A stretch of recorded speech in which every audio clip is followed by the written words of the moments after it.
Hello and welcome to the Fixit Shed. So it's the end of the mowing season and it's time to get my Kobalt cordless electric mower ready for winter storage.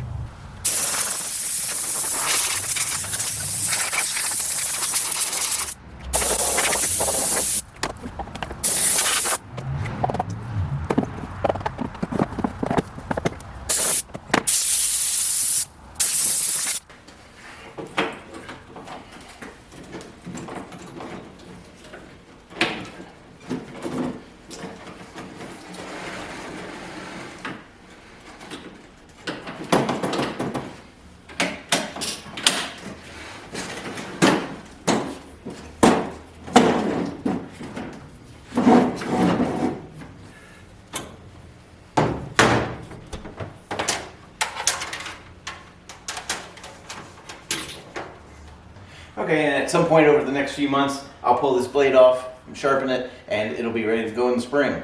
So if you enjoyed this video, please be sure to give it a thumbs up. Thanks for watching. Take care.